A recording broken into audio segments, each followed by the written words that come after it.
pesquisa.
Produto você não tem?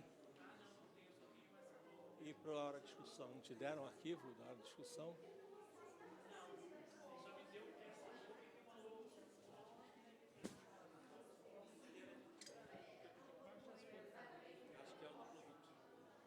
Não, não tem nada do produto, só tem 30 anos. Não tem uma foto do produto? Não tem. Não, não me deram nada.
Sem ficar projetando.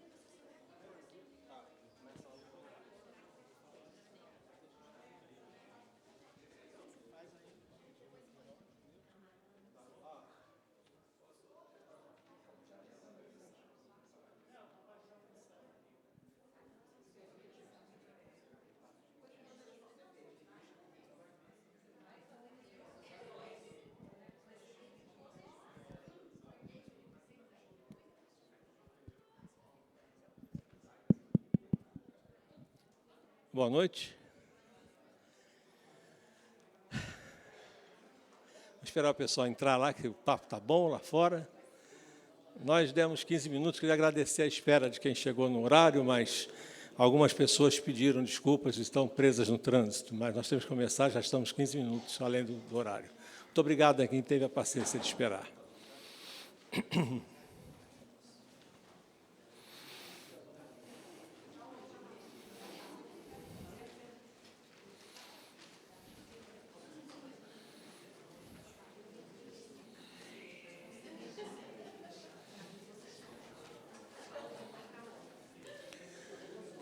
Bem, hoje é um dia especial para a nossa empresa, depois de 3 anos de estudo clínico, que foi muito bem conduzido por várias instituições referenciais em dermatologia no Brasil, nós estamos lançando a nova bateria de contato, de teste de contato, atualizada depois de 26 anos da primeira bateria padrão brasileira que foi lançada.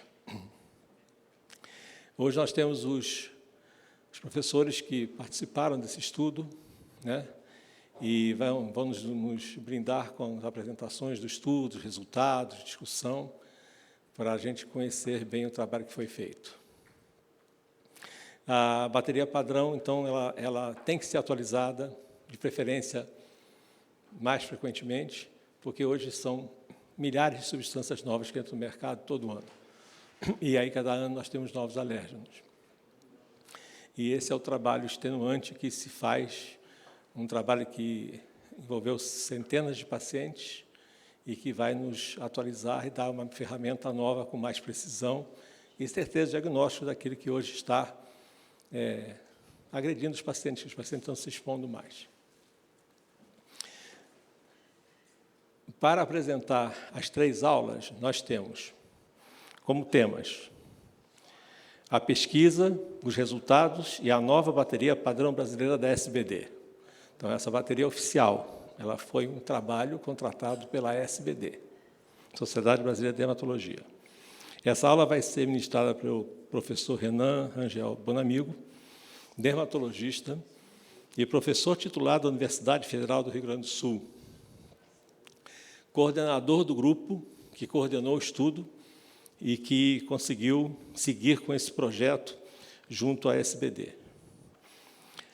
A segunda aula vai ser principais aspectos das novas substâncias. A doutora Rosana Zarini, ela é dermatologista e ela agora é colaboradora, orientadora e consultora do Serviço Dermato do Hospital das Clínicas de São Paulo. É isso, doutora Rosana?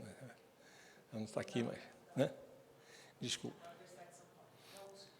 Da USP, isso, da Universidade de São Paulo. A terceira aula vai ser dada pelo Dr. Mário César Pires, professor Mário César Pires, comparação entre a bateria antiga e a nova. Ele é dermatologista e alergista, mestre e doutor em clínica médica pelo Hospital do Servidor Público Estadual do Estado de São Paulo. Então, vão ser 30 minutos de cada apresentação. Deixem as perguntas para o final, nós teremos 30 minutos de perguntas e respostas. Vão ser verbais, porque escrever fica muito complicado, E nós temos 30 minutos de discussão, mas a gente não tem um horário exato para terminar. Eu acho que quanto mais discutir, porque nós vamos apresentar o produto. Então, tem muita gente com experiência que vai querer saber mais, conversar mais a respeito. Não é isso? Então, será no final. Tá? Então, para começar já, o doutor Bonamigo, por favor.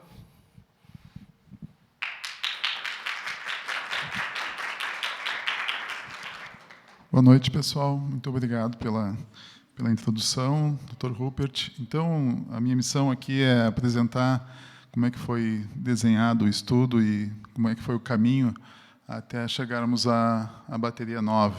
Então, por isso obrigado.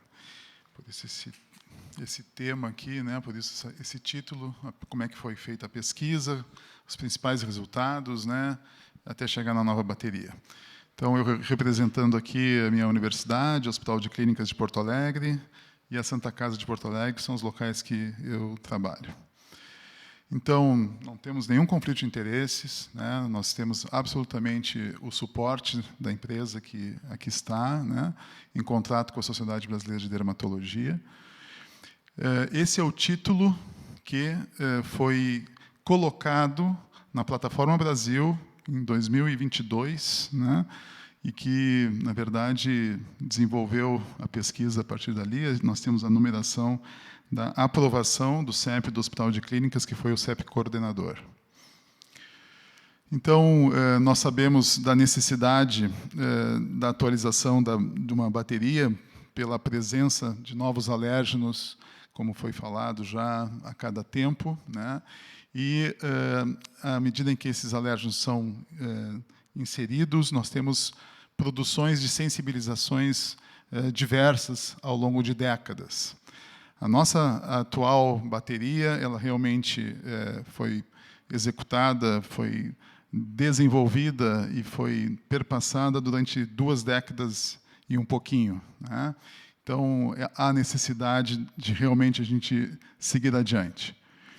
Essa é a bateria atual, são 30 substâncias, a atual agora já é antiga, até agora. Então, essa aqui é a referência fundamental, e acho que é importante a gente falar um pouquinho de história, o Dr. Mário, que foi uma das pessoas que conduziu esse estudo aqui, a doutora Rosana também, que esteve à frente o tempo todo nesses momentos de dermatite de contato do Brasil. Então, esse aqui, nos Anais Brasileiros de Dermatologia, ano 2000, que formulou, digamos assim, a bateria que nós temos até hoje. São 30 substâncias. e que foi de muita validade, obviamente, né? Porém, nós tivemos a oportunidade, com esse estudo, há pouco tempo publicado, em 2025, de fazer uma revisão sistemática da literatura sobre todos os testes de contato que foram produzidos pelos brasileiros, utilizando aquela bateria, né?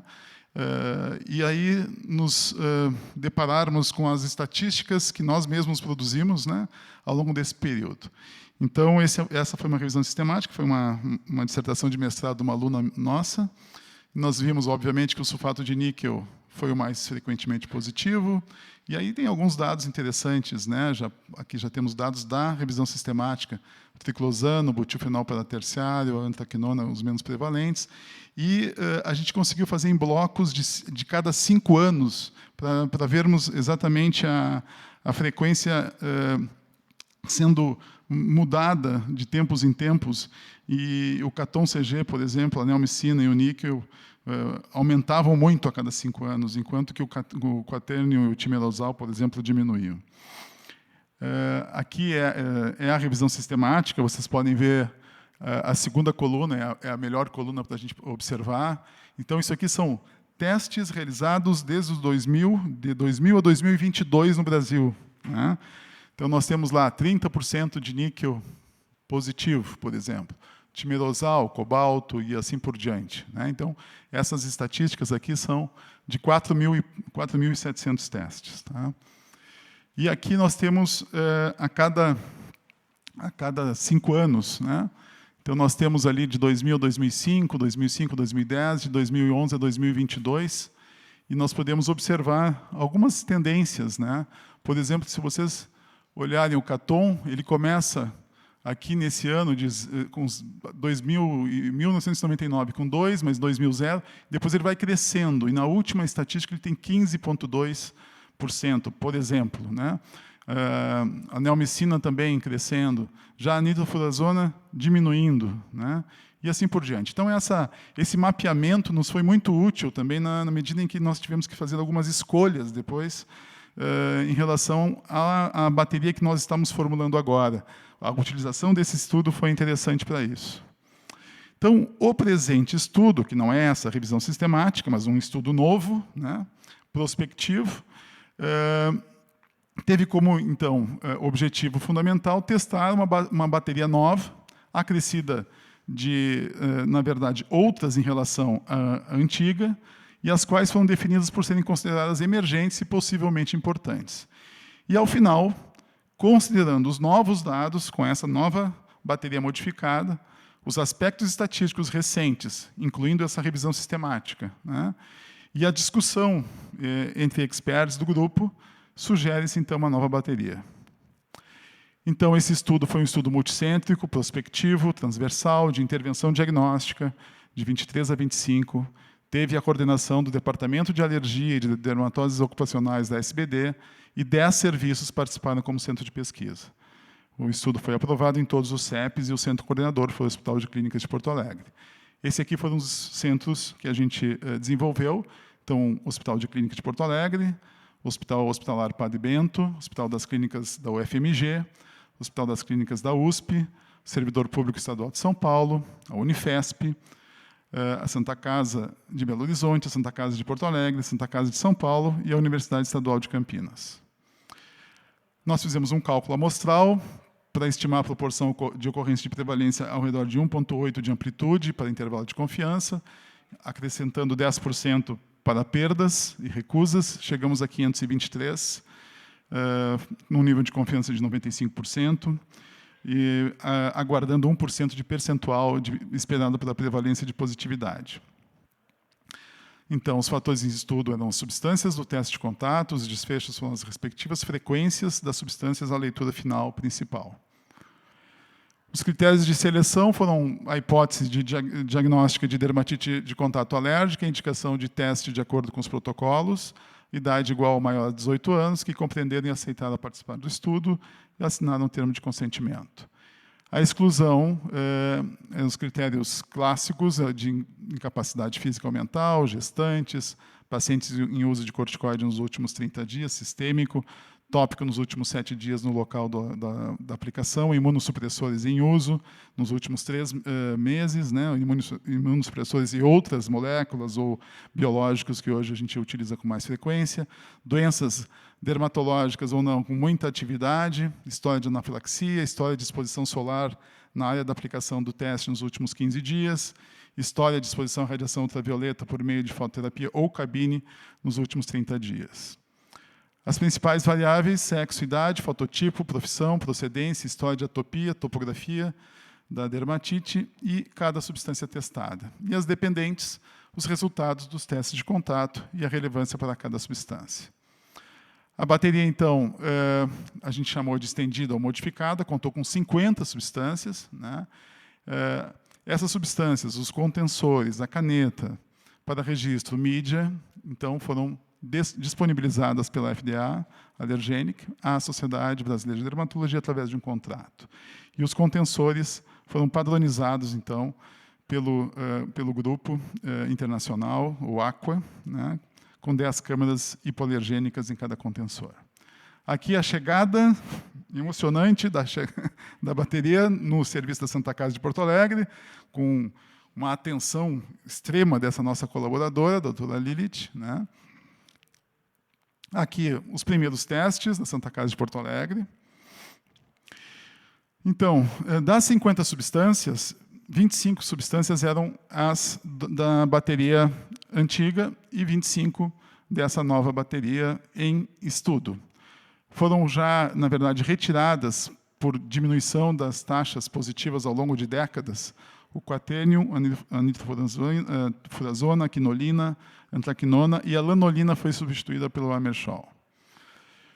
Essa aqui, então, foram as 50 substâncias testadas na bateria em teste.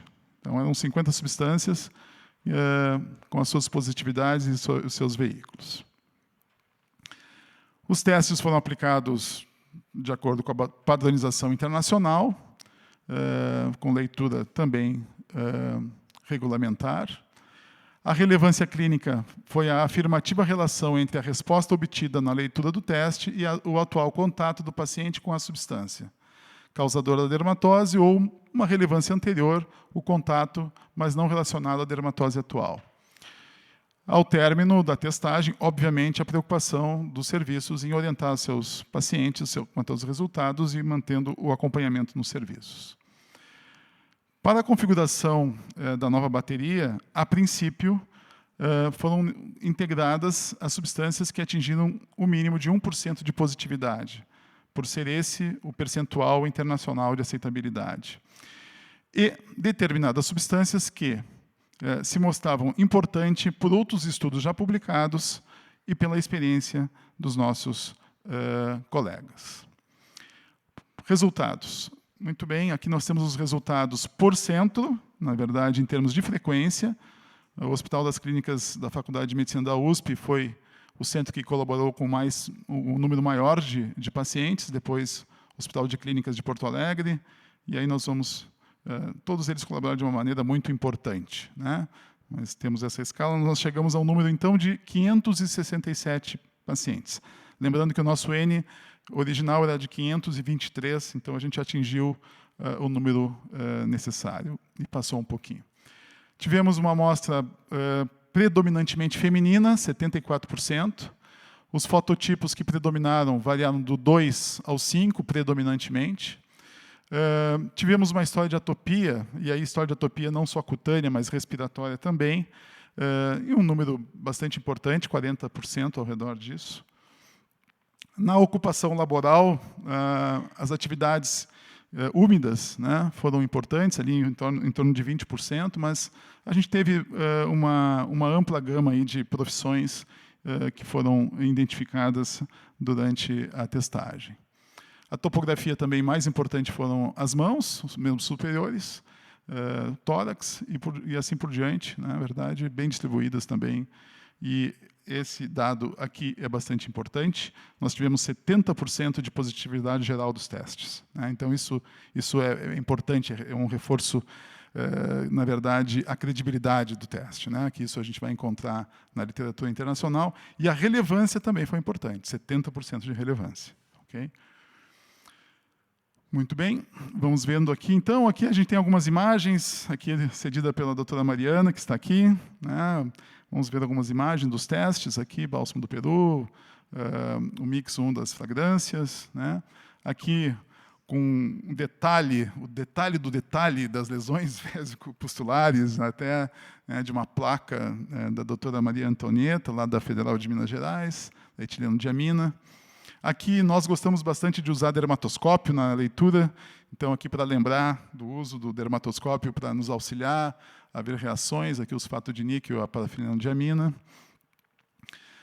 Aqui da doutora Luciana Zamorano, da faculdade da USP, né, também uma reação por hiperexcitabilidade dorsal, aí, uma síndrome da pele excitada, né, que foi excluída, obviamente. E chegamos nesta bateria com na verdade, esses resultados, né, as 50 substâncias com os seus resultados, começando lá em cima pelo níquel, com 28%, 28,9% de positividade, e vamos descendo, vocês vejam que o segundo é metil-isotiazolinona, com 12% de positividade, formaldeído com 10,4%, cobalto com 10,2%, fragrância mix 7,1%, o Caton, que na verdade faz parceria aqui com o MI, mas separadamente faz 6,5%, parafenildiamina com 6,4%, e assim por diante. Nós tivemos algumas duplicidades para testarmos percentuais diferentes. Então, por exemplo, a gente tem o cetoconazol 1 e o cetoconazol 5, né, com percentuais um pouco diferentes. A caína mix 1, caína mix 2, tivemos também, é interessante, a bacilacina 5% e a bacilacina 20%. Tivemos aqui vários que pontuaram abaixo do 1%. Né? Então, aqui tem uma flechinha onde nós tivemos que nos debruçar para discutir o que faríamos com essas substâncias que não atingiram o que nós gostaríamos que fosse 1%. Né? Como nós tivemos duplicidade aqui, por exemplo, o cetoconazol e a bacitracina, aqui nós conseguimos escolher, né, e abrir vaga, digamos assim, para outros que não fossem incluídos originalmente. Nós discutimos, então, quais das substâncias mereceriam uma nova chance, né, de ser testada ao longo dos anos. Então, mas é importante que a gente saiba desse detalhe que nem todas atingiram 1%. Tiveram algumas variáveis de associação, a gente sempre gosta de dar uma olhadinha para o lado e ver se a gente encontra situações interessantes, né? E aí depois teria que explicar por quê, mas, enfim, o sexo masculino esteve estatisticamente mais associado à sensibilização por bicromato de potássio, cetoconazol, colofone e cloreto de cobalto, o feminino ao níquel, e a faixa etária até os 30 anos ao propileno glicol e clorexidina, e de 30 anos a 60 ao Tildamix. Os resultados, então, que estiveram dentro de 1% ou superior foram esses, né? Opa, desculpe. Nessa tabela. Então, nós temos lá do níquel até o glutaraldeído, todos esses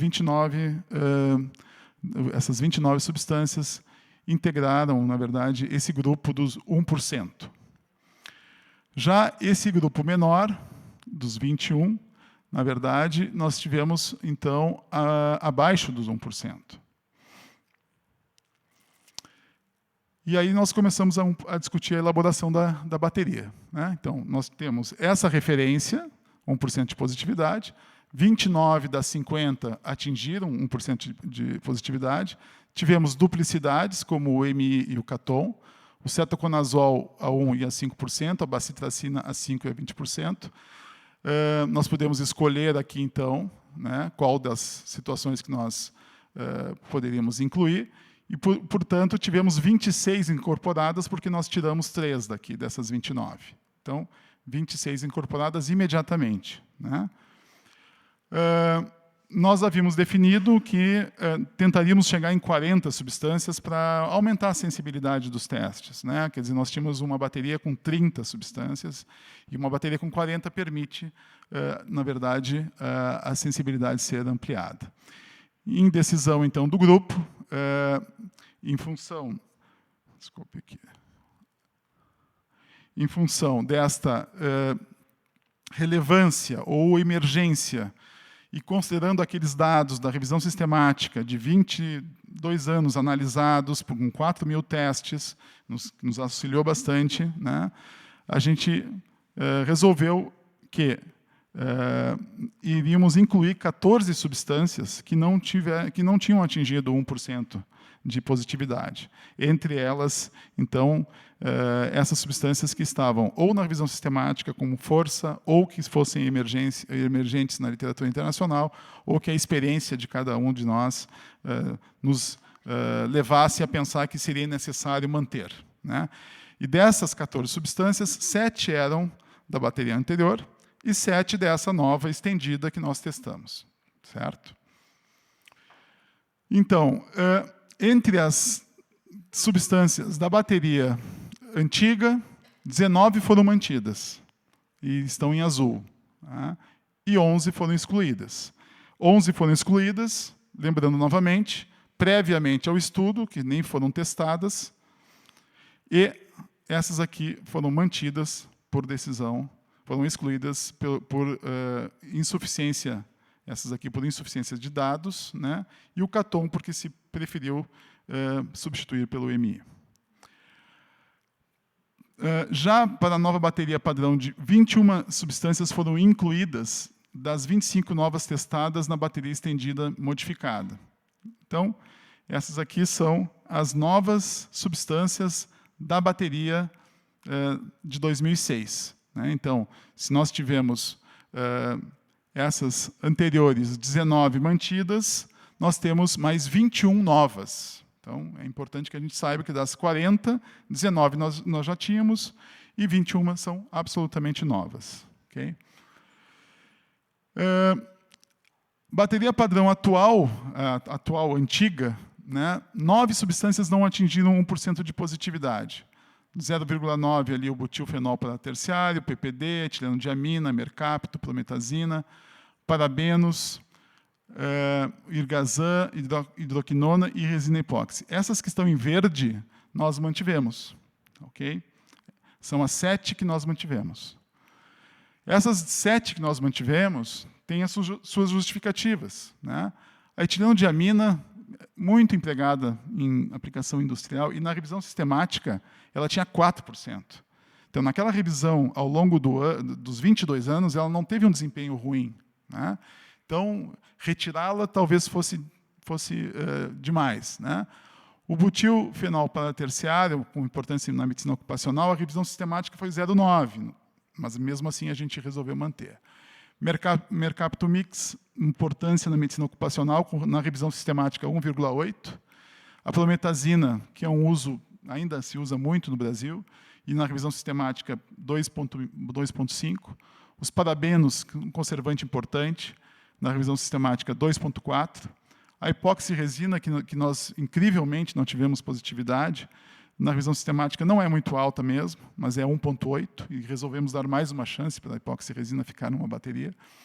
E o PPD mix, então, que também foi abaixo no nosso estudo, na revisão sistemática, 4,3. Então, essas são as justificativas porque nós mantivemos 7 das substâncias da bateria antiga, mesmo que elas não tivessem atingido o percentual.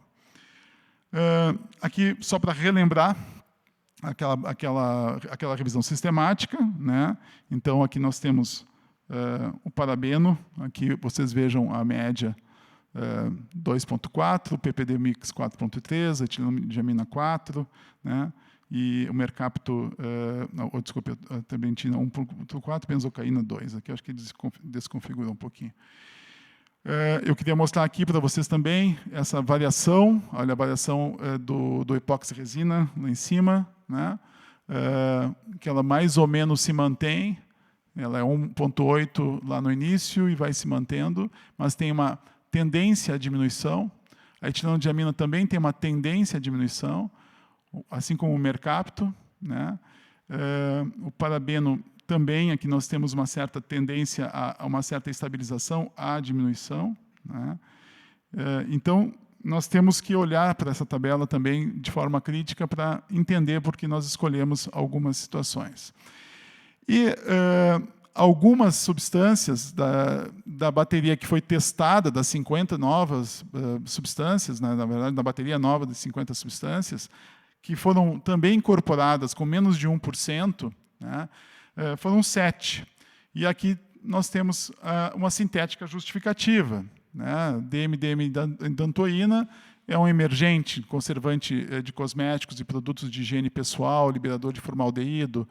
O linalol e o limoneno, terpênicos, né, que estão emergentes na literatura internacional, fazem parte, inclusive, da bateria europeia desde 2019. Então, mesmo que o desempenho não tenha sido adequado, talvez, como nós esperaríamos aqui, nós resolvemos incorporar e continuar estudando a sua positividade ao longo do tempo, né? A imidazole de ureia e a clexidina têm importância na indústria de cosméticos, né? Então, na verdade, eles já estavam na bateria de cosméticos, eles vão migrar, né, para a opção, então, de um reposicionamento, na verdade, né? E depois nós temos os marcadores de plantas que nós não tínhamos na bateria, né?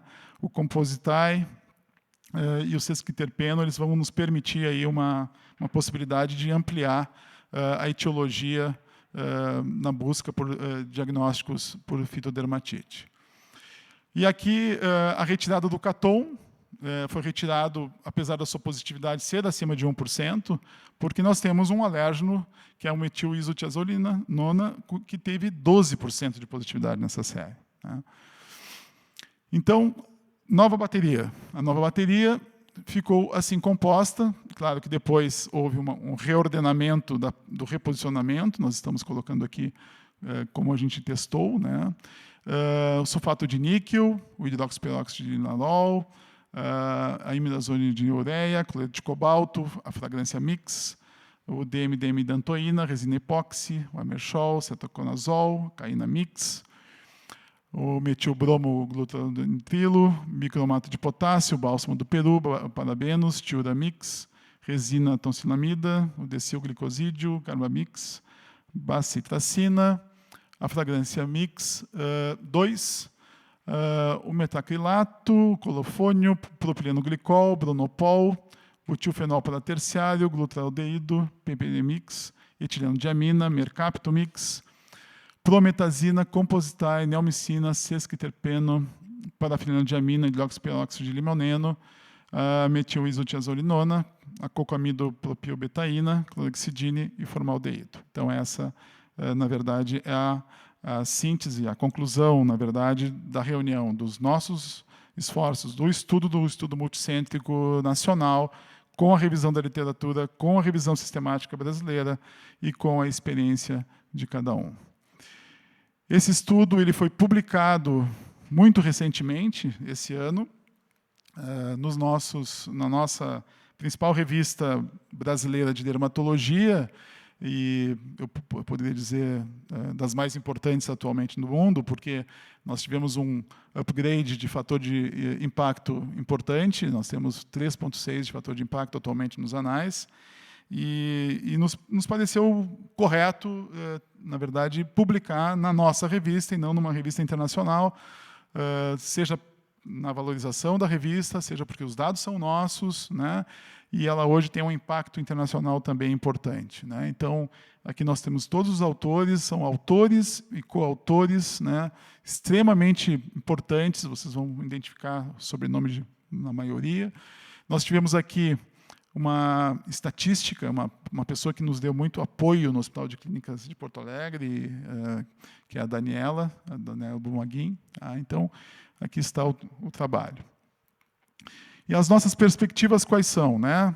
Manter as testagens, e isso é fundamental para que a gente possa corroborar o trabalho feito nesses 2 anos e meio, né? Verificar na verdade, o comportamento em amplo estudo, em estudos maiores, né, aumentando o N, dessas situações que nós tivemos com não tanta positividade, ou confirmando também aquelas que nós tivemos positividade boa. Uma coisa importante é a gente ampliar o número de serviços no Brasil, em particular, incluindo outras regiões. Se vocês perceberem, nós basicamente concentramos o estudo na região sudeste, né, particularmente São Paulo e Minas Gerais, e no sul, no Rio Grande do Sul, né? Então, foram, na verdade, poucos estados brasileiros para o tamanho do Brasil, né? E a gente não tem a representatividade do Nordeste aqui, nem do Norte, nem do Centro-Oeste, né? Então, nós vamos ter que procurar parceiros, possivelmente nesses estados, para que a gente tenha uma representatividade brasileira ampliada, né? Que a gente possa garantir isso também, né? Além da validade interna, que a gente tem certeza que está bem feita, a validade externa ela precisa ser garantida a cada momento que a gente coloca a publicação nas ruas, né? E, por isso, atualizar a bateria em períodos curtos também, né? Tentar mobilizar o pessoal a nos auxiliar e fazer com que essa atualização ela não ocorra em períodos tão prolongados, né? Para que a gente possa ter mais noção do que está acontecendo e confiar realmente que aquela bateria está nos auxiliando e auxiliando os pacientes, né? Então, eu queria agradecer muito, na verdade, a todos os integrantes de todos esses serviços, né? Mais uma vez, agradecer ao Dr. Rupert pela colaboração, pela disponibilidade, né, de sempre, a toda a equipe da FDA Allergenic. Aqui está o meu e-mail, se alguém quiser se comunicar comigo, fica à disposição. E aqui, por fim, eu recebi fotos de equipes para colocar hoje. Aqui, então, nós temos o pessoal aqui do HC, de São Paulo, né? Aqui o Dr. Renato, aqui da Unifesp, a doutora Mariana e a equipe, aqui lá da Santa Casa, aqui o nosso pessoal da Santa Casa, e a doutora Renata Reck, que lá do Hospital de Clínicas, que me ajudou bastante na parte estatística também. Então, esse grupo, claro que não são todos, mas eles acabam representando a unidade que foi nosso trabalho. Tá bom? Muito obrigado.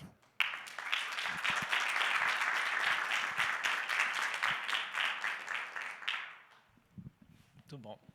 Então, nós vimos que o produto vai prolongar, o estudo vai prolongar-se, e nós queremos realmente fazer essa revisão mais frequentemente, né? Agora, eu queria convidar a doutora Rosana para continuar, por favor. Obrigada. Bom, obrigada pela oportunidade, obrigada por ter me chamado para conversar sobre a bateria. E eu participei quase do finalzinho da montagem da bateria anterior. Quando eu entrei no grupo da Santa Casa, a coisa já estava meio andando, mas acabou que a usei durante muito tempo. E aí, realmente, existia uma necessidade de mudar, né? Porque a gente percebe que novas coisas vão surgindo. Então, a necessidade surge da bateria que vai ficando desatualizada. A gente percebe na literatura que tem surgido alérgenos novos o tempo todo. A gente precisa conversar com os nossos colegas de fora e a gente quer um diagnóstico mais preciso. Acho que isso já ficou bem faladinho. Então, foram incorporadas 21. Aqui eu listei de novo, né, o que entrou de novo aqui. Eu vou falar um pouquinho delas, das que realmente são novas. Então, acho que não dava para começar sem falar que eu acho que é uma das coisas mais importantes, a metil-isotiazolinona, que foi desagrupada do Caton, né? Então, a gente testava junto, mas aí se percebeu, no decorrer do tempo, que o alérgeno mais importante é a metil-isotiazolinona, e a gente percebeu que a positividade dela é muito maior, como também está descrito nos estudos fora. E aí a gente optou por deixar só a metil-isotiazolinona, só para confirmar um pouco isso. A gente tem esse aumento de frequência desde o ano 2000, como mostrou o Renan, e os estudos de fora também mostram. Esse estudo aqui ele fez uma revisão sistemática só de pacientes com teste positivo a isotiazolinona e mostrou que, entre eles, a maior parte era metil-iso mesmo. Então, realmente vale a pena ter sozinha. Ops. E aí, como eu não sei trabalhar sem pôr figurinha, né?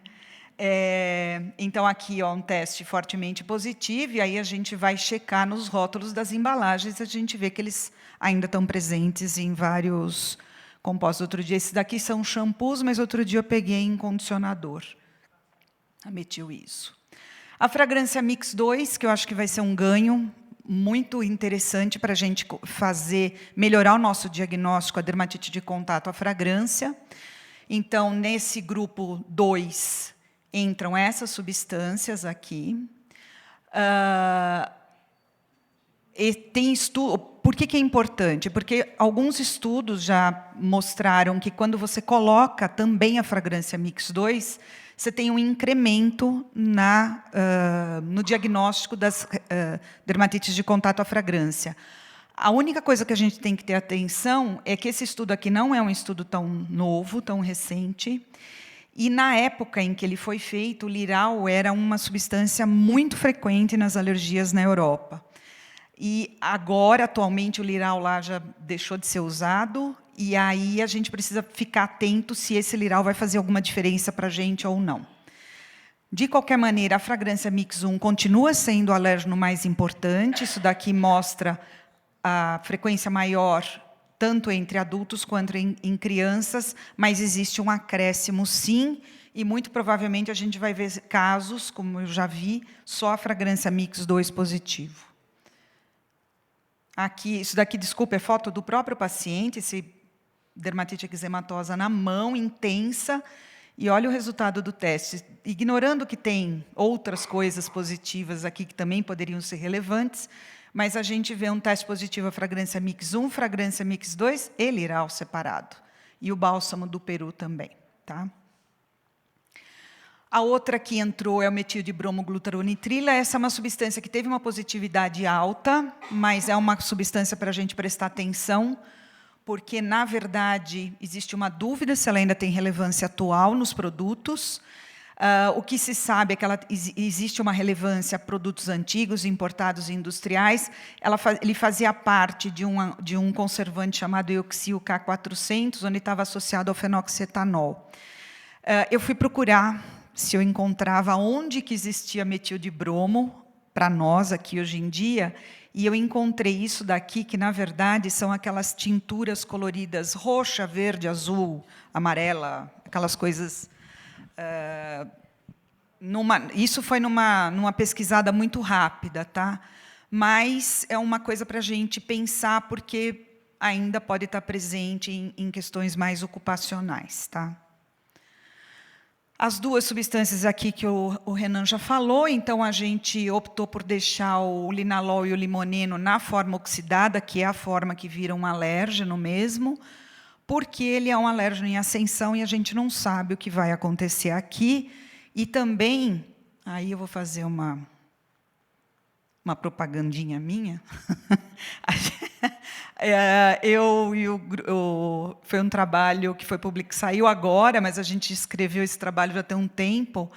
A Aninha, que está ali, ela fez uma revisão de mais de 500 produtos comerciais para checar o que tinha de fragrância, e o linalol e o limoneno estão lá em cima. Então, realmente, compensa a gente mantê-lo, porque talvez a gente observe uma frequência maior.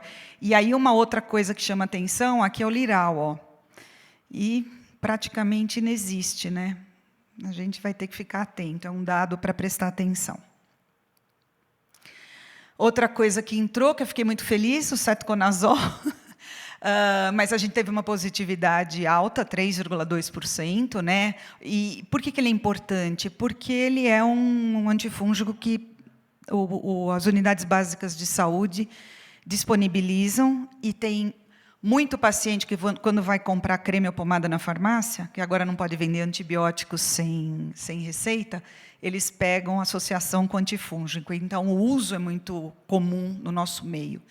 E a bacitracina, que em geral está associada à neomicina, A gente não sabe se é possível que ela esteja sozinha ou junto com a neomicina. Isso é uma coisa também que a gente vai ter que prestar bastante atenção. É bem frequente o uso das duas substâncias, assim, de compra livre. E aqui, não, só para mostrar um teste positivo ao cetoconazol, também foi um caso lá da Santa Casa, uma paciente que deixou a gente bastante agitada, porque não conseguia descobrir de onde vinha a alergia dela. No fim, era o cetoconazol, que não era uma substância testada com frequência, agora vai ser testada com frequência. Eu acho que a gente vai ver mais casos positivos. Aqui, isso aqui é só para exemplificar, ele não fez parte, a Mariana conhece esse caso, ele não fez parte do estudo, mas era mais para exemplificar que a gente trocou a benzocaína isolada por um mix de outras caínas, que é o que se usa lá fora, e existem vários, são 5 mix que existem fora. A gente optou por um deles, que é a benzocaína, tetracaína de bucaína. Se alguém tiver muita dúvida, vai ter que testar separado, se quiser, mas a gente obteve uma resposta boa. E só para lembrar que também é muito usado, né? Anestésico tópico, em várias situações, várias especialidades usam. Então, sempre lembrar daqueles pacientes com dermatites eczematosas na região genital, na região perianal, lembrar dos anestésicos tópicos, tá? Isso também é uma substância que eu acho que a gente vai começar a ver bastante, vai melhorar nosso diagnóstico das dermatites de contato por cosméticos do tipo shampoo, condicionador, sabonetes, lenços umedecidos, cremes dentais, que é onde a gente encontra a cocamidopropilbetaína, que, na verdade, é um surfactante que vai nesses produtos. Também é um alérgeno em ascensão, apesar de ele ser considerado um surfactante suave, mas existem pessoas com. Então, basicamente, nesses produtos, lembrar sempre que o produto hipoalergênico e os produtos infantis contêm essas substâncias. E aqui é só para mostrar um caso, esse aqui é do meu consultório, uma dermatite eczematosa no pescoço, que é meio clássico do shampoo, né? E o teste positivo a cocamido. O decilglucosídeo também está relacionado aos shampoos, mas também em filtros solares, então é importante a gente lembrar dele, fragrâncias, desodorantes. Também é um alérgeno meio em ascensão, é para a gente ficar atento. Muito comum nos cosméticos chamados naturais, ecológicos, produtos para pele sensível, tá? E ele pode, eventualmente, fazer reação cruzada com esses outros glucosídeos. Esse eu não tenho foto. Aí, esses daqui, a gente acabou colocando por causa da... A gente não tinha nada para checar dermatite de contato às plantas. Eu acho que também vai ser uma melhor... A gente vai ter um ganho nos nossos diagnósticos. Então, eu gosto sempre de lembrar que tem plantinhas bem inocentes, né? Camomila arnica, que as pessoas... A calêndula, que as pessoas acabam usando para fazer os tratamentos naturais. E... pelo menos um corante que a gente colocou, que foi o Disperse Blue, no caso o 106, e teve uma positividade alta, né? Eu fiquei bem impressionada. Então, ele principalmente de fibras sintéticas e, especificamente, assim, se for pensar um pouco mais nas meias. Isso também eu acho que foi um ganho, vai ser um ganho bem grande, o EMA ou 2-EMA. A gente teve 2% de positividade, é um marcador de alergia aos metacrilatos, e ele é um marcador, então, se a gente quiser testar todos, é uma bateria específica, mas esse daqui chega a identificar até 90% dos casos de alergia aos acrilatos, que também é um processo em ascensão, principalmente porque o povo tem usado um monte de cola para cílios, unhas e outras coisas que colam. Mas também existe uma preocupação com cimentos ortopédicos, que eu escutei isso num congresso fora, que eles estavam muito preocupados que os pacientes estão tendo dermatite de contato aí, se o futuro, se precisar pôr uma prótese de quadril, vai usar a mesma cola. Então, Tá, mas é isso. Ele dá reação cruzada com outros metacrilatos, é mais para a gente... E eu coloquei uma curiosidade aqui, porque eu sempre escuto isso. Ah, mas o dentista não usa luva? Usa, só que a luva de vinil, a luva de látex não segura. Então, a proteção adequada é com 2 luvas de nitrila por, no máximo, 1 hora, e aí tem que trocar. E aí eu vou mostrar 2 casos. Esse caso foi eu cortei, mas era cílios postiço. A paciente fez essas lesões na face, e aí ela tinha teste positivo ao 2M e a outras coisas. E aí eu acho uma graça colocar a cola como não tem látex, não tem formol, e tinha uma outra coisa aí, hipoalergênica, e tinha uma outra coisa que eles colocavam aqui, que é uma coisa que não faz o menor sentido, né? Às vezes é livre de parabeno. E aí, né? E daí? Tá? Mas essas colinhas aqui são um problema. E aqui um caso de dentista, isso é bem clássico nas pontas dos dedos, o metacrilato de metila, que é o mais comum de aparecer, mas o 2-ema é um marcador, e vale a pena a gente testar. Esse daqui era um paciente, ele sofreu durante muito tempo com essas lesões. É clássico, são clássicas essas fissuras nas pontas dos dedos. E aqui um caso, esse caso foi da Santa Casa, ela veio para o ambulatório com hipótese de vitiligo, e ela tinha uma dermatite eczematosa nas mãos. Na verdade, depois a Roberta encaminhou para a gente, porque era um eczema de mão, ela teve tantas lesões que acabou ficando discrômico, né? Ela não tinha alergia só ao metacrilato, mas o metacrilato era um deles, porque ela tinha acabado de fazer um curso para ser designer de unhas. E aí ela fez uma mega reação assim, bem intensa. Bom, era só para mostrar algumas coisas que a gente acabou vendo. É um avanço enorme, eu acho, no diagnóstico aqui para a gente. Essas substâncias que foram acrescentadas, eu acho que vão mostrar uma epidemiologia melhor, mas, como falou o Renan, a gente precisa atualizar com um pouco mais de frequência o nosso teste. E é isso. Obrigada.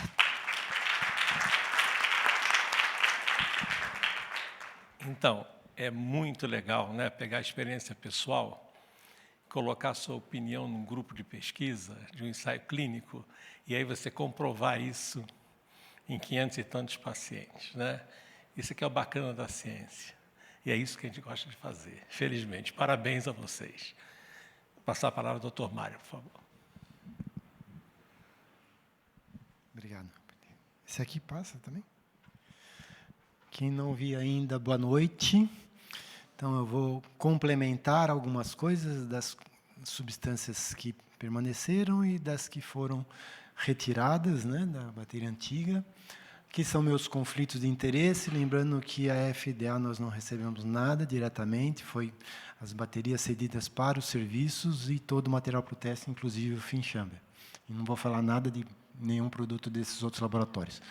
Tem uma frase nova, né, que eu vou falar, que é assim: o futuro depende do passado. Então, vamos falar do passado. Eu gosto muito de falar do passado. Isso é uma curiosidade agora, lá no curso de alergia do servidor, o doutor Eduardo, lá de Belo Horizonte, aí citou lá para fazer um teste de pressão, bolinha de gude. Eu falei, a maioria daqui não sabe o que é bolinha de gude. Só que a bolinha de gude foi muito importante, certo, Rupert? Vários games que vocês brincam hoje em dia foram inspirados no jogo da bolinha de gude. Então, a gente tem que saber o passado para poder fazer o futuro. E aqui está o passado. Então, lá, em 93, um grupo se reuniu para falar de dermatite de contato. A gente ia na Associação Paulista de Medicina, que a sede da Sociedade Brasileira de Dermatologia era na APM, lá na Brigadeiro Luiz Antônio. Então, eu, doutora Aida, doutor Beliboni, que foi o coordenador, doutor Vitor Reis e vários outros. E aí surgiu a ideia, vamos fazer a bateria padrão de teste de contato. A doutora Alice Alshorn, não posso esquecer também, e aí eu era o secretário. Minha esposa ficava brava, porque eu ia todo mês, ficava lá até 11 horas, meia-noite, aí eu levava um gravador, vocês não sabem o que é um gravadorzinho portátil, que tinha aquela fitinha fininha, porque eu não conseguia captar tudo o que eles falavam, né? E eu ficava lá só aprendendo, eu estava ouvindo, né? Agora, depois chegava em casa, passava tudo e fazia as atas das reuniões. E aí a coisa foi Evoluindo, o grupo cresceu, a gente pegou e, baseado só em experiência, o doutor Salim, eu estou esquecendo também, alergista, doutor Marti Antila, vocês estão vendo aí as assinaturas. E aí eu fui atrás de 2 laboratórios, falei, olha, nós vamos querer fazer isso, a gente precisava, não tem dinheiro, nós não éramos da sociedade, era um grupo independente. Numa das reuniões, até o professor Sampaio foi, aí ele falou, por que vocês não fazem uma empresa, uma PJ e tal? Aí ele falou, não, vamos conversar com a sociedade, aí ficou da sociedade. Então, a gente tinha verba 0. Aí o laboratório pediu, na época, um dinheiro alto, lá, 3, 4 mil reais para fazer cada bateria. Eu falei, mas não tem dinheiro. Aí a gente chegou no Dr. Rupert. Aí ele foi numa reunião, está a assinatura dele por aqui? Está aí, Rupert? Está lá, né? Oi? Não está? Mas você tem em ata, sim, a assinatura. É que essa foi da primeira reunião. Mas aí ele foi lá e ele falou, olha, a gente patrocina o estudo. E aí foi como o modelo atual. A gente tinha as baterias, tudo, testamos mais de 50 na época, né? E depois foram conversando, tirar essa, põe aquela, tal. Conseguimos aí quase 1000 testes aqui dos componentes principais aí inicial, depois aumentou. A Rosana chegou na época da bateria de cosméticos, ela não quis falar, ela é humilde, mas ela que foi responsável pela bateria de cosméticos, né, Rosana? Que também funcionou e ficou muitos anos aí, ela publicou tudo, e aí a gente saiu com essa bateria, a gente colocou mesmo lá, com 0,30, Renan. Eu não gostava da antraquinona, mas o povo mais velho falou, olha, não, vamos botar antraquinona. Então ficou antraquinona lá, desde aquela época, né? Mas já não tinha muito ibope a antraquinona, né? Mas eu tive caso com a antraquinona, né? Mas realmente difícil, né? E aí a gente publicou também nos Anais Brasileiros de Dermatologia. Na época ele era publicado em português, atualmente sai em inglês, tem uma circulação mundial, um fator de impacto ótimo. E aqui, já foi falado, vamos pular, se chegou nessa bateria atual, também foi um trabalho árduo. A ideia que surgiu, o Renan conduziu brilhantemente aí todos os estudos, não foi fácil. A gente reuniu os grupos, tudo, e aí vamos falar dessas 19 substâncias da bateria antiga que foram mantidas e das 11 substâncias que foram excluídas. Tá? E as 21 novas também já passou aqui. Então, a bateria, aí como vai ficar? A gente tinha que chegar num número decimal, porque senão você vai sobrar a câmara lá no Finchame, embora no exterior a gente tenha baterias tipo com 51, e aí vai ter uma placa com uma substância. Tudo bem, paciência. Então, por que retirou-se ou foi substituído? Né? Por baixa positividade, coisas proibidas no Brasil, que vocês vão ver, o timerosol. Mas ainda deu muito positivo, mas o timerosol está proibido faz tempo. Então, a gente... Proibido ou limitado uso, ainda eu vou falar depois, persiste em vacinas. Tal. Poucos produtos comercializados ou pouco uso. Então, a antraquinona, por exemplo, é um corante amarelo, sementes para pássaros. Eu lembro nas reuniões dos outros grupos, falaram, não, mas está em semente. Eu falei, mas semente de passarinho? Mas quiseram manter a antraquinona, a gente manteve. Mas nunca foi uma positividade alta. E eu fui pesquisar, no livro atual do Fischer, por exemplo, não aparece mais a antraquinona. Ele não cita, você olha lá no índice, não tem, porque não tem, ninguém mais testa. Então, vamos tirar a antraquinona. Pesticida, tal, baixa positividade e pouco usado.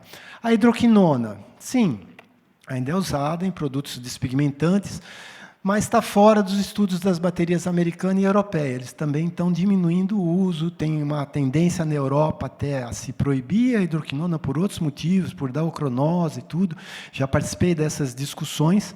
Tem uma corrente lá que quer banir. Lá eles limitaram, se não me engano, atualmente, né, até em 2%. Né, a concentração baixou, era 4%, eles estão diminuindo a 2%. Aqui a gente ainda usa 4%. E é um irritante primário.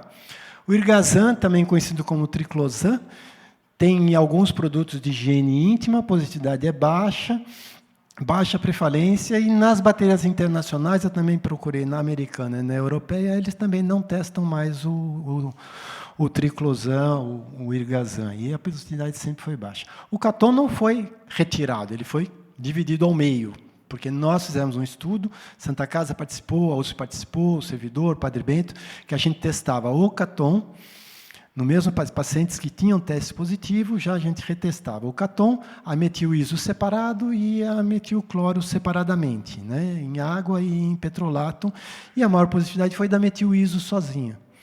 Então, comercialmente, se coloca os dois juntos numa proporção fixa, porque aumenta o poder pesticida, o poder como biocida. Mas, em termos de alergenicidade, a metil-iso é o principal vilão. A gente não viu por que manter a metilcloro. E, interessantemente, também no nosso estudo anterior, a gente viu que testando a metil-iso sozinha, dava mais positivo do que combinando. Ou seja, você combinando até você interferia na positividade. Então, resolvemos tirar. A benzocaína também não foi retirada, ela passou a fazer parte do mix, era uma ideia antiga, do grupo anterior já pensava nisso, a gente já falou isso, mas, conversando com a indústria, tinha dificuldade de obtenção dos outros componentes. O Dr. Rupert sempre me passa, a coisa não é simples para o laboratório, por isso que, sim, às vezes a gente vê aí umas baterias, faz na farmácia da esquina, não sei o quê, não é a mesma coisa. Porque a indústria, por exemplo, quer vender isso aqui puro em quilos. E a indústria de teste vai usar gramas. Não dá para você comprar 1 quilo da substância, quanto tempo você vai durar, Rupert? Você gastar 1 quilo de uma substância a 0,5%, a 1%, que vai umas gramas lá em cada... Então, às vezes, tem substância, que foi a questão do mix na época, não dava para fazer todos aqueles mix, porque não ia conseguir aquelas substâncias separadamente.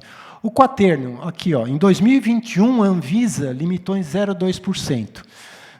Desculpa, inicialmente limitou em 0,2%, é um conservante liberador de formaldeído.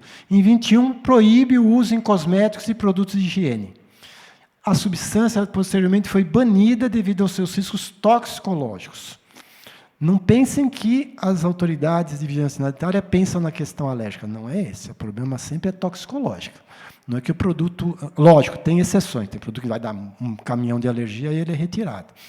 Mas, normalmente, a questão é mais toxicológica. Então, o quaternium saiu pela questão mais toxicológica, independente dele estar dando muito positivo ou não.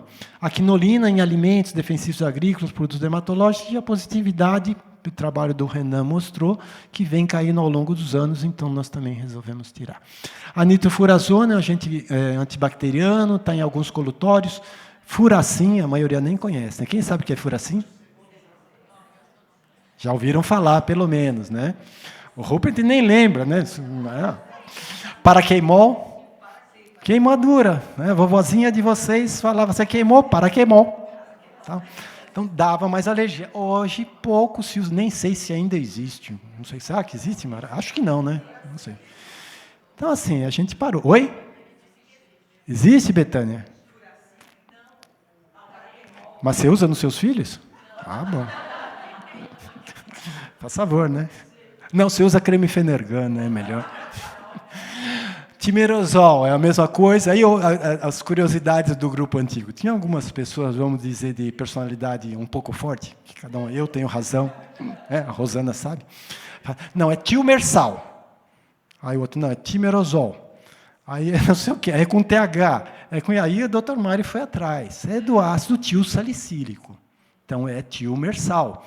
Mas que pode se falar também timerosol e também todo mundo entende. E aí ficou, mas na hora de escrever, foi uma discussão, uma reunião inteira para discutir como que a gente ia colocar no estudo.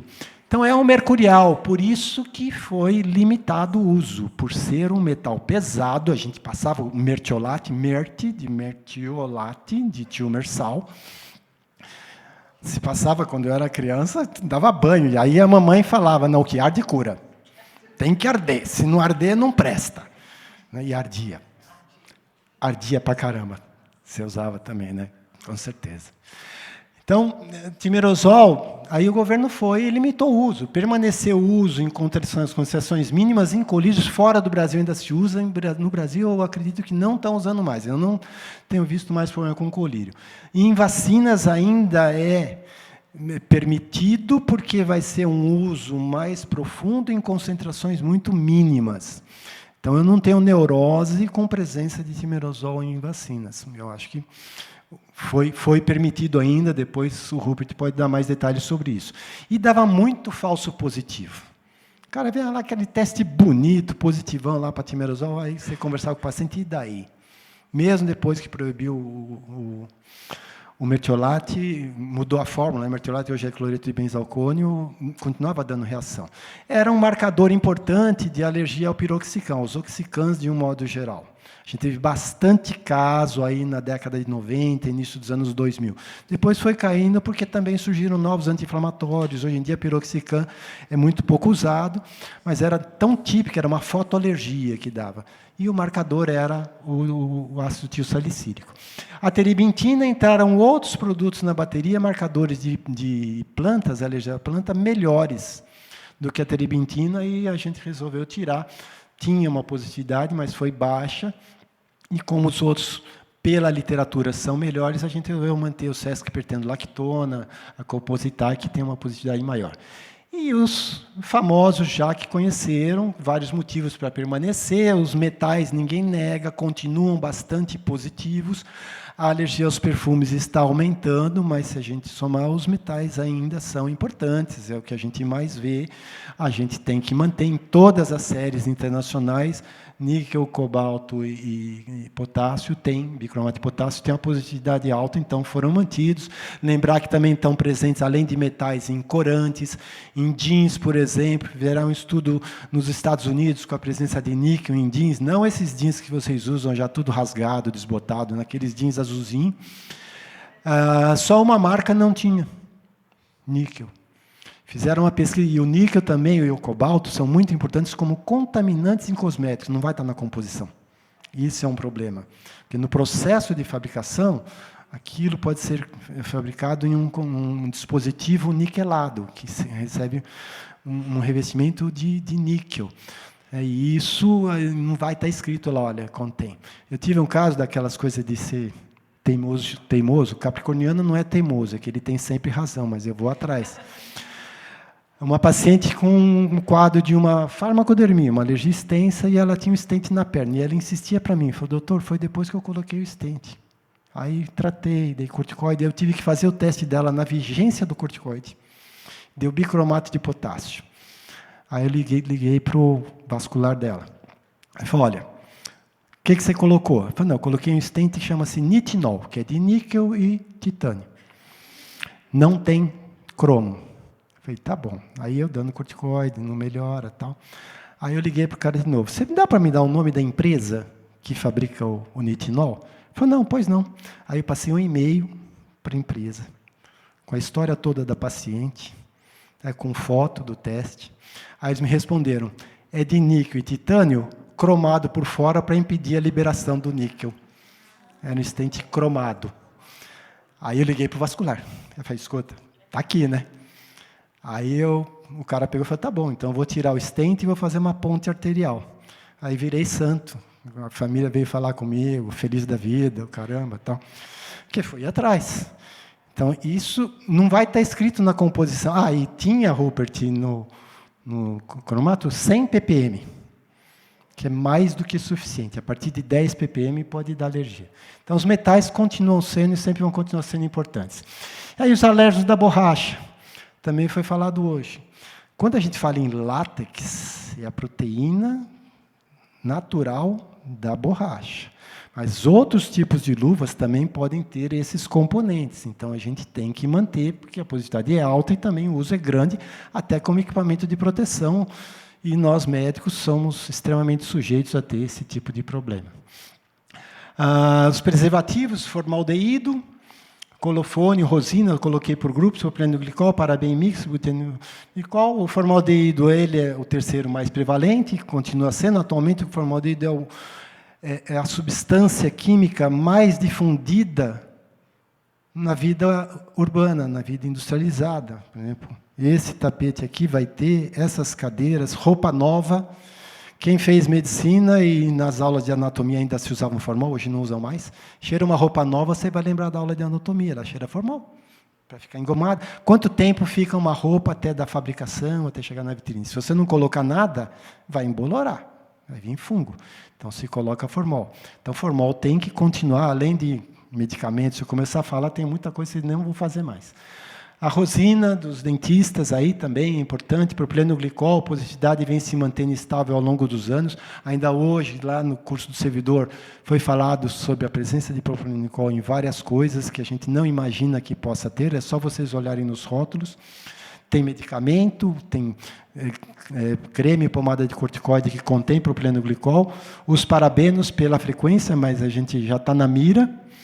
Pode ser que, se continuar caindo, a indústria está deixando de usar parabeno por uma parabenofobia, às custas de alguns estudos que mostraram aumento do câncer de mama em ratas em altas concentrações. E aí já saiu na internet, já veio paciente falando, mas eu vou ter câncer de mama porque está escrito aqui que tem parabeno. Não é bem assim. Butinofenol paraterciário também a gente manteve. Bálsamo do Peru e Fragrance Mix foram acrescentados o Fragrance Mix 2, mas a gente resolveu manter esses porque eles têm bastante positividade e o Bálsamo do Peru continua sendo um bom marcador, Fragrance Mix 1 também. E não esquecer da fragrância escondida. Muitas vezes você vai ter um perfume para neutralizar o cheiro mal de um princípio ativo daquele cosmético, daquele produto. Neomicina e prometazina. A neomicina ainda muito utilizada, alta sensibilização e sensibilização à distância, é muito importante. Também tem nas sementes aí de animais, tudo. Prometazina causa dermatite de contato, fotodermatite de contato. Quando a suspeita for prometazina, ou todos os casos que tem predominantemente em área exposta, não esqueçam de fazer o foto-PET test, que é o ideal. E aí tem o uso tópico, oral, intramuscular, é muito usado em unidades de emergência ou intramuscular, eventualmente oral. A resina epóxi, a positividade vem se mantendo estável. O Renan já mostrou, mas também está na alça de mira, a gente vê se ela começar a cair, a gente também está pensando. Mas eu tive recente caso no consultório, a paciente tinha feito uma cirurgia de mama, veio com as mamas eczematizadas, tudo, tinha colocado lá um silicone, e aí qual a preocupação dela?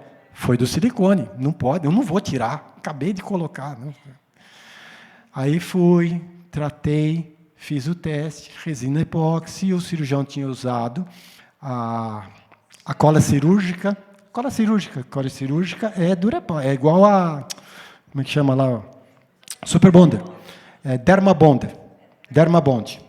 Né? E era do Dermabond, ela ficou feliz da vida, mas eu já tive 3 casos que deu dietiltiuran, que é o marcador do silicone aí também. Mas dela não foi. Então, como a gente já salientou, é um estudo contínuo, aqui um caso da Renata de alergia por acrilatos na unha, depois ela pode até explicar mais, então a gente tem essa coisa, tem que ter vida, fiquei muito contente que voltou-se a retomar o estudo, a ideia seria, já na época, a gente fazer essas atualizações, mas teve vários problemas, o Dr. Beriboni faleceu, depois teve problema, outras pessoas que saíram do grupo, foram para outras áreas da dermatologia, a gente acabou não atualizando por tanto tempo assim. Tá? Aqui a doutora Ida não pôde vir, porque ela está dando aula aí em outro local, mas foi fundamental aí no grupo. Ela ia de carona comigo nas reuniões, que a gente morava na mesma rua. Obrigado.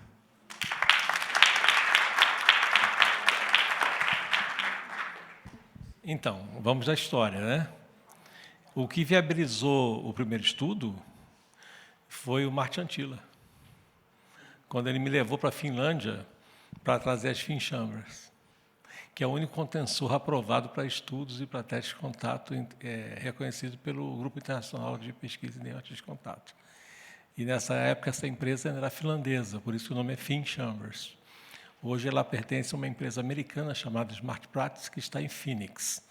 E o diretor técnico é aquele senhor que está ali, Kurt Harman, é dermatologista também. Então, foi um trabalho muito extenso, né? Porque nós tivemos que ainda trazer o produto, fechar o contrato com a Epitest, que era o fabricante na Finlândia, depois registrar o produto no Brasil ainda como produto médico, para depois começar o estudo, porque tudo que nós fazemos é oficial. É tudo com comitê de ética, com registro na Anvisa, tudo como deve ser. E com a parceria de pessoas experientes. Né? Vocês vejam que as discussões, quando tem decisões de menos de 1%, vai pelo que conhece a literatura, pelo que conhece da participação dos congressos internacionais da Academia Americana de Derrates de Contato, com o grupo europeu, com o grupo internacional, com as discussões permanentes. Então, o estudo vai ser contínuo e vai justamente para evitar esse lag que nós tivemos tão grande em relação à atualização. Agora, há pouco eu conversei com o coordenador do grupo, do estudo, que, independente do contrato com a SBD, a FDA Legend vai manter o fornecimento gratuito das baterias para os centros que estudaram para continuar o trabalho. Depois a gente resolve com a SBD. Então, eu gostaria que todos os presentes que participaram, que enviem o pedido, porque eu tenho que formalizar isso dentro da empresa, para vocês receberem repetidamente o produto, enquanto a coordenação definir quando vai fazer a nova avaliação. Então, a ideia é continuar, o produto não vai faltar, ok? A não ser que não consiga importar, né? Sobre a questão da importação e da que você falou, é uma luta, sim, porque primeiro trazer é difícil. Eu tirei porque era impossível. O Dixocortol custava $2.300 o miligrama. Não dava para vender. A gente não tem ele no Brasil, é um marcador interessante de corticóide, mas não fazia sentido. E a gente realmente, a nossa presidente está aqui, ela perde noites do sono quando ela recebe o relatório de descarte de matéria-prima e ela vê que ela comprou 100 gramas de matéria-prima para um teste de contato e nós gastamos em um manto 10 gramas, nós jogamos 90 gramas fora. E são substâncias extremamente caras. Mas isso faz parte do jogo. E a gente está nele há mais de 40 anos. A gente não vai largar nunca. Tá? Porque a gente vem trazendo tudo que é mais atualizado para o Brasil. Nós estamos equiparados a qualquer grande centro que faz teste de contato.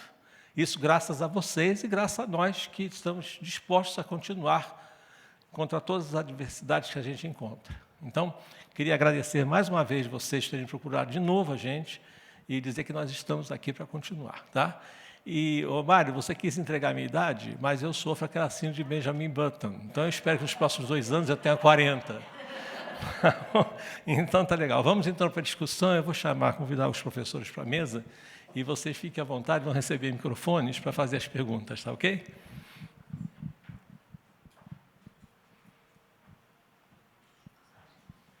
Eu vou sentar lá.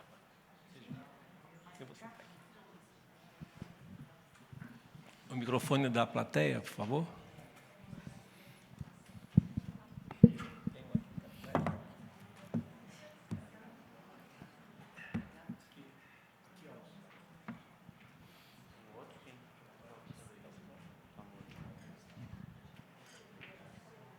Boa noite.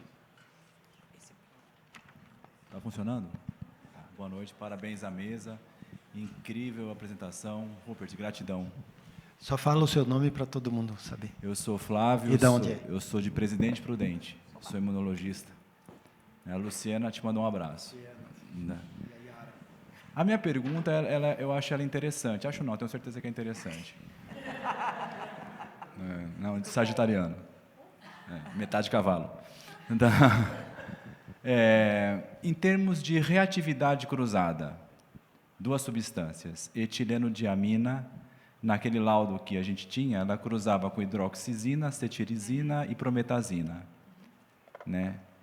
E a outra, propilenoglicol, reação cruzada com polietilenoglicol, que tem nas vacinas do Covid. Então, minha pergunta, a experiência de vocês com relação à molécula similar, se realmente existe essa reatividade cruzada tão evidente assim. Por exemplo, você vai dar ixizine para uma criança com uma tosse, se chega ao ponto de piorar essa tosse, ou uma urticária, no caso. Então, minha pergunta é com essas 2 substâncias e essas reatividades cruzadas daqueles laudos que tinha antigamente. Posso responder? Por favor. A reatividade cruzada depende de vários fatores, né? Até de metabolismo, principalmente entre uma substância de uso tópico e uma substância de uso oral. Mas existe, eu vou te citar só um caso bem concreto, que gerou até um mal-estar. Um paciente no hospital lá tinha um teste já antigo positivo para etilenodiamina. Aliás, um teste não, tinha um histórico né, de etilenodiamina, aí fez o teste, foi positivo para etilenodiamina, foi dada orientação, o cara voltou anos depois. O residente, na época, prontuário em papel, tudo, e aí o cara estava lá com morticária, alguma coisa, hidroxizina. Positivou no local do teste, antigo. Eu até fotografei na época, tudo, quer dizer. Foi.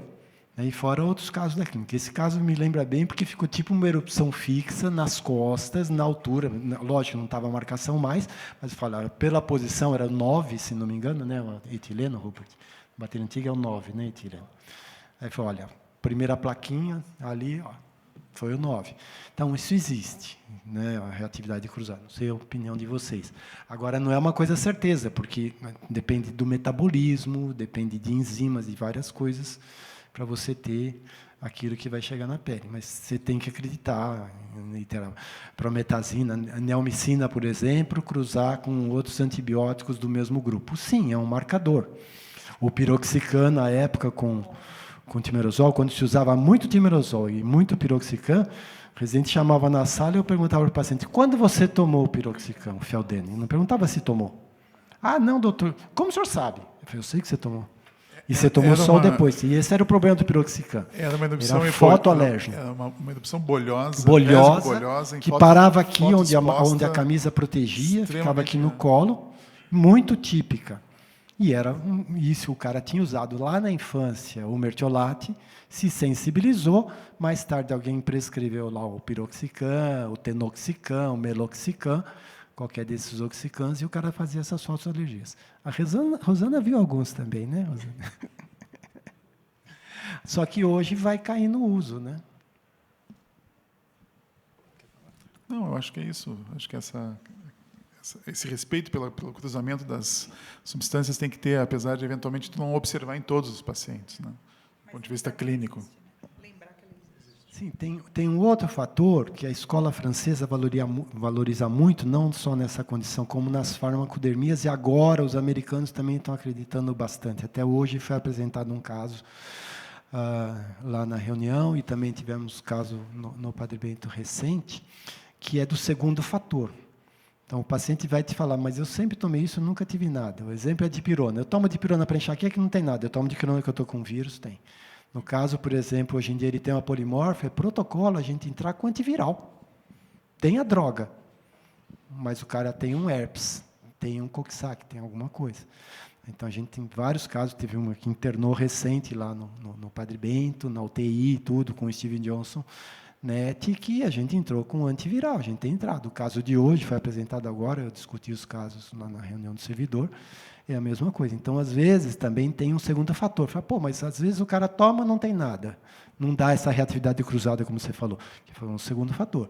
O segundo fator pode ser um alimento. Enalapril, por exemplo. 0,2% é deficiente de uma enzima que metaboliza o enalapril. E aí aumenta a liberação de histamina de mastócitos. Se o cara come um alimento rico em histamina e não toma enalapril, ele não tem problema. Se ele toma enalapril e não come alimento, não tem problema. Se ele toma enalapril com o alimento, aí ele vai ter. Então, é o segundo fator.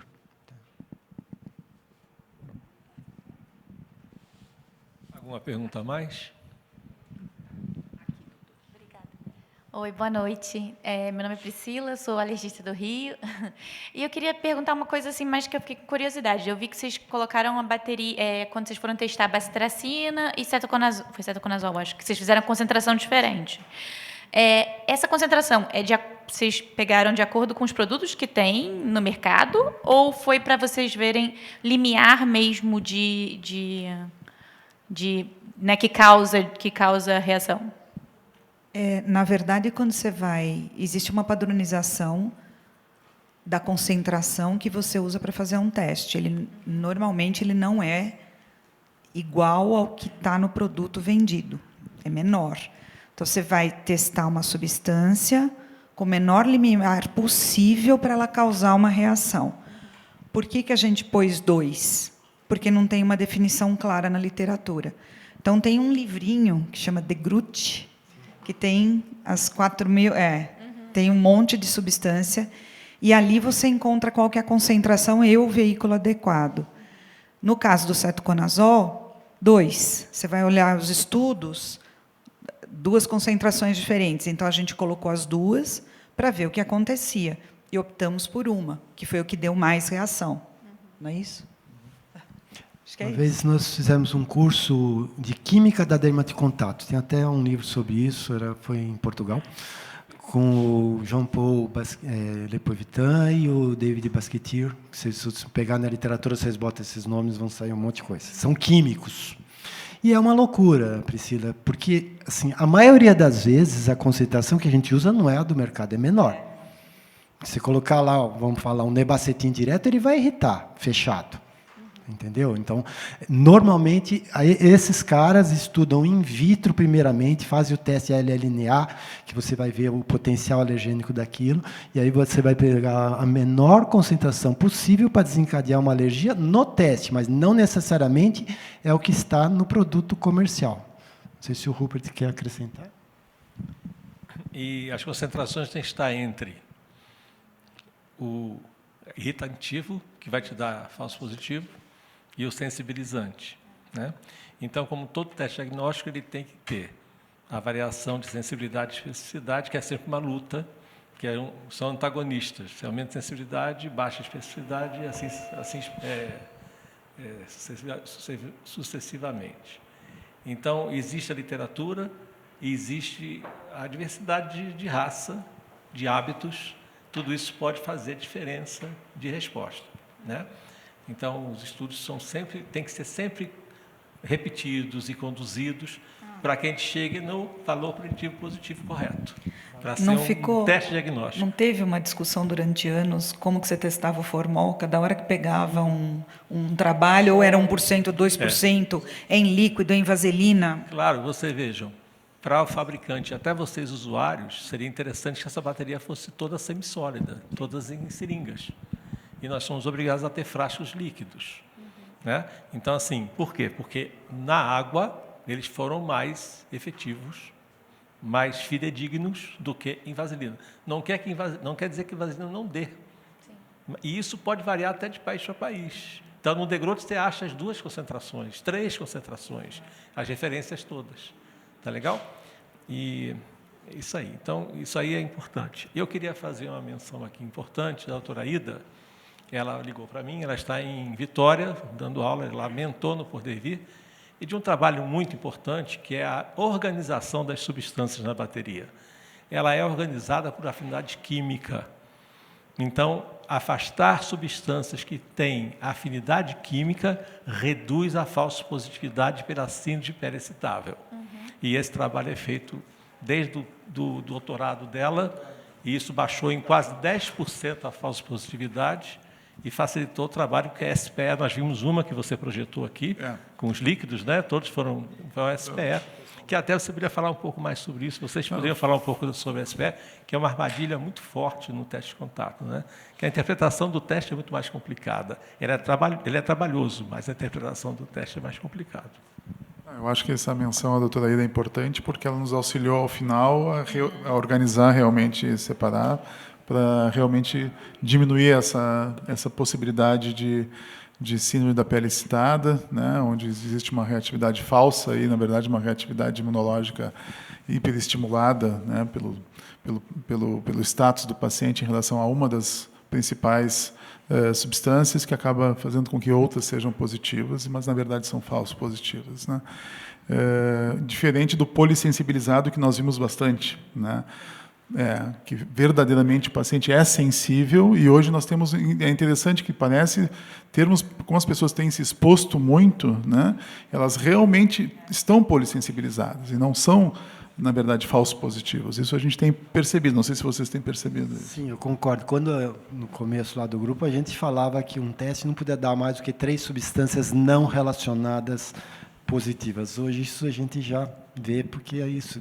Cada vez mais a indústria coloca mais coisas no mercado e vai aumentando, e aí vão aumentando as sensibilizações, e a gente vive disso, né? É muita exposição.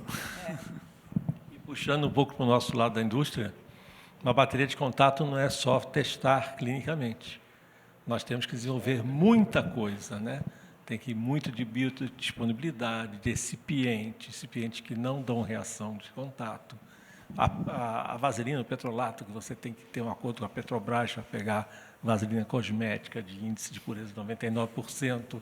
Então, a bateria de contato, gente, é um produto extremamente sofisticado e a técnica é muito elegante, trabalhosa, elegante, e você reproduz uma bateria de contato controlada, num sítio ali de 8 milímetros. Então, eu acho espetacular. O prick test é mole. Sabe, a gente produz extrato alergênico, mas o PAT teste tem que ter peito, não é para qualquer um. Só falar, uma vez eu fiz um trabalho para a indústria, só tipo para eles selecionarem o que comprar, com petrolato, de 3 fabricantes. E vocês acreditam que tinham 2 que tinham bastante paciente com alergia ou uma irritação, vamos dizer mais, pelo petrolato. Então, até a escolha do veículo, né, Rupert, você lembra disso, né? É importante, acho que a Rosana participou disso. A gente fazia o teste e colocava lá um. Não, foi ontem. Semana passada. Outra coisa, não confunda o síndrome da pele excitada com irritação. No consultório, infelizmente, muitas vezes a gente vê, o paciente fez teste fora, eu pergunto, quantas vezes você foi no médico? O cara fala, foi 2. Coloquei na terça, tirei na quarta e pronto. Foi irritação. Às vezes a técnica lá chama, doutor, olha que teste bastante positivo, que legal, com 48 horas. Fala, tchau. Sexta-feira a gente conversa de novo. E às vezes na sexta-feira sumiu. E foi uma irritação. Tá? É diferente. E outro conceito importante, só um gancho aqui, é o conceito de relevância, né? Que é a gente conseguir fazer a correlação clínica, né? Porque, na realidade, isso é que vai acabar fazendo com que a gente vai exercer, na verdade, uma orientação correta para o paciente, né? Então, isso é fundamental, a relevância. Oi, meu nome é Antônio, sou alergista do ABC. Eu gostei das substâncias que entraram na bateria, eu achei que foram bem organizadas, mas eu tinha uma pergunta. Os metais foram vistos e o paládio? A gente chegou a conversar no grupo, né? Mas ele dá a reação cruzada com níquel. O níquel é um marcador. E aí a gente resolveu não colocar, mas foi discutido a questão do paládio, sim. E o titânio é muito raro da alergia e também resolveu não colocar titânio. Tanto que o stand lá era nitinol, de titânio. Mas o paládio, mesmo internacionalmente, eu já participei dessa discussão no grupo norte-americano, e eles colocam níquel. Agora, se a suspeita é grande para o paládio, aí eles testam vários metais. Eles têm uma bateria de metais. Vai falar, Rubens?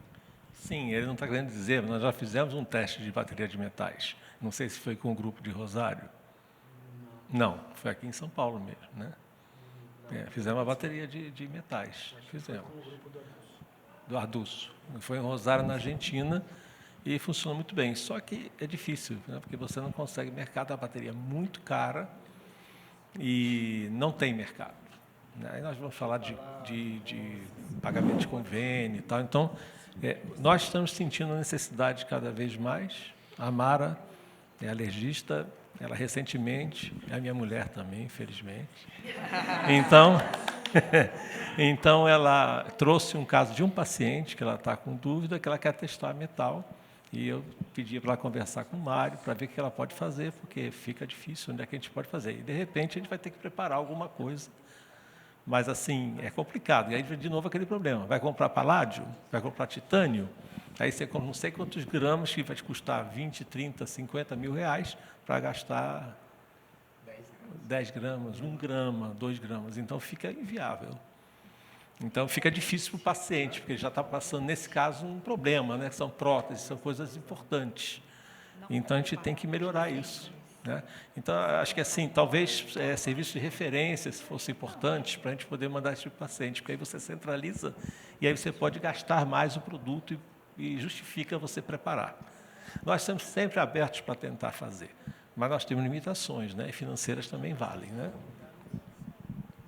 Tinha mais uma pergunta agora, mas do quesito mais de técnica. A leitura de 48 horas exclusiva é uma abominação que faz irritação e muito lugar ainda faz. No entanto, você vê muitos lugares sugerindo uma leitura de 72 horas ao invés de 96, e atualmente, no próprio material de divulgação, está sugerindo uma leitura no 7º dia. Então, as duas perguntas que eu ia perguntar é se vai ter algo para desestimular essa leitura de 72 horas, já que nós estamos pensando em mais tardias, e 96 seria o perfeito, e como funcionaria a leitura de 7º dia? A recomendação seria obrigatório para todos ou exclusivo para quem houver uma mudança e o paciente entrar em contato informando? E, nessa situação, como é que você vai fazer a leitura de 7º dia se, em teoria, ele lavou as costas, tirou marcações que você fez ou Você coisas remarca. do gênero? Eu deixo a caneta com o paciente. E aí ele remarca. Sobre a questão de 72 horas. O que está, inclusive, no livro do Fischer, a leitura de 72 a 96.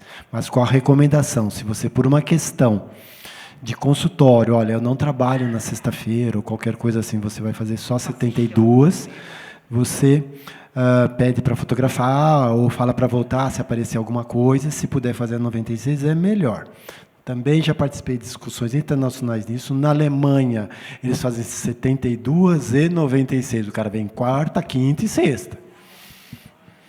A questão do 7º dia depende da substância. Se é na bateria de corticoide, por exemplo, é obrigatório. Sempre você vai fazer. Se a suspeita é antibiótico, aneomicina, frequentemente com 96 não tem nada. Na outra semana o paciente diria, doutor, minhas costas estão coçando. Então, se a suspeita é um antibiótico, uma úlcera de perna, com eczema à distância, tal, que é o típico da neomicina, eu vou fazer esse cara voltar na outra semana. Uma substância nova, desconhecida, eu também vou fazer leituras tardias. Agora, a opinião de vocês. Não, eu acho que a gente tem que enxergar o teste de contato como um exame que não se esgota matematicamente, né? Existe um paciente ali com a sua metabolização, com a sua reatividade individual, etc., e as substâncias eventuais que vão fazer a reação mais tardia. Então, do ponto de vista metodológico de um estudo, a gente precisa realmente ter uma harmonização, uma uniformização para que a gente tenha resultados homogêneos. Mas, na prática, a gente vai, sim, individualizar pacientes, não tem nenhuma dúvida. Eu acho que isso, o paciente precisa ter a liberdade de nos acionar caso haja a percepção de uma reatividade tardia e a gente precisa verbalizar isso para ele no dia, né? Me parece que essa é a questão. À luz da imunologia, nós estamos tratando de uma hipersensibilidade tipo 4, mediada por células, clássica tardia. Então, temos que reportar todos os outros testes que nós fazemos medindo esse tipo de resposta. Quanto tempo nós fazemos uma leitura de Montenegro? Quanto tempo nós fazemos a leitura de um PPD? Quanto tempo nós, às vezes, temos possibilidade de ver reações muito mais tardias e que perduram? Então, o PPD, você dá positividade em 96 horas e ela dura dias, que é uma característica do teste de contato também, ele pode durar dias até fazer interferência medicamentosa. Então, assim, à luz disso, eu acho que a leitura mais tardia, aí a pergunta aqui, se houver a história clínica do paciente, quer dizer, se ele refere a exposição e você não tem a positividade, aí eu passo para os clínicos, eu acho que você tem que alongar. O nosso manual recomenda que se alongue sempre que necessário, nunca antecipe. É isso? Acho que é isso. Não, acho que é isso. Acho que o único que realmente é necessário absolutamente é o de corticoide. Os outros a gente também faz essa adéqua. A neomicina, em geral, com 96, ela já é positiva, mas... só se você tiver uma suspeita muito forte, mas normalmente é isso. Ainda tem muita coisa para a gente aprender. O David Cohen, de Nova York, uma vez fez um estudo que ele pegou e comparava deixando as substâncias 24 horas e 48. E bicromato de potássio também, ele mostrou que era igual. Não precisava ficar nas costas do cara 48 horas, ele poderia tirar antes, mas não dá para fazer, né? Tirar uma, não tirar outra. Mas até nisso tem diferença, o organismo é dinâmico, né? Por exemplo, uma que positiva super rápida é parafenilindiamina. 48 horas já tem bolha, muitas vezes. Então, também depende da substância, né, que a gente está testando. Tem umas que são mais precoces.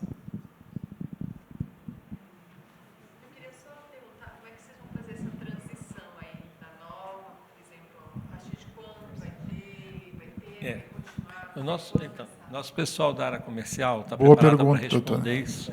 Desculpa. Boa pergunta. Então, o pessoal do comercial tem todas as respostas. Obviamente, nós fizemos planejamento bem feito. E nós vamos, claro, que garantir o pós-venda de todos que compraram a bateria antiga. E essas baterias têm um prazo de validade. A partir desse prazo, a gente para o pós-venda.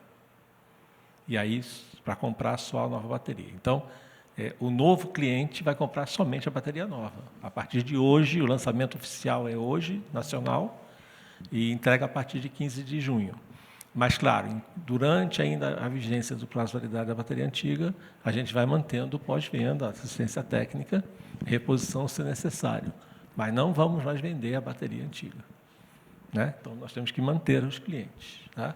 Mas, a partir de meia-noite de hoje, quer dizer, amanhã, a gente já está com a bateria formalizada no mercado, sendo a bateria que você vai encontrar para venda.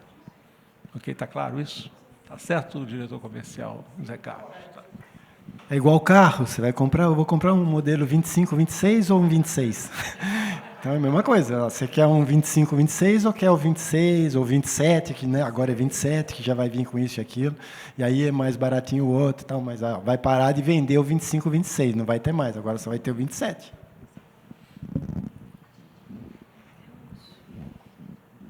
Algo mais? Ninguém mais precisa saber nada. A Renata fez parte do estudo, né? Fez também os testes, apresentou. Quer falar alguma coisa? Apresentou Nós temos algumas coautoras aqui, né? Renata, Mariana. Renata apresentou agora uma aula muito importante, que é o teste, e tem que se tomar cuidado com coisas não padronizadas, coisas que não estão na bateria. Então, tem toda uma sistemática. Não vão simplesmente, como foi perguntado lá, pegar um produto, o paciente traz, meter nas costas do paciente e deixar lá 48 horas. E aquilo pode provocar uma necrose, uma irritação. Então, sempre consultem aí o farmacêutico primeiro, o DEGRU, vai ver o que eu vou testar. Substância desconhecida, que a gente chama, tem que tomar muito cuidado. Não é pegar, vou colocar lá, e acabou. Depois a gente dá os problemas aí. E tem toda a consultoria, né? Eu, pelo menos, uso bastante. Muito bem, então, queria mais uma vez agradecer aos professores pelo brilhantismo das apresentações, a paciência, né? Não é fácil o deslocamento, né? O tempo para isso, nos ajudar a lançar o produto, e vamos continuar trabalhando juntos. Então, estão todos convidados agora ao coquetel de lançamento, e mais uma vez agradecendo a presença de todos vocês, viu? Muito obrigado.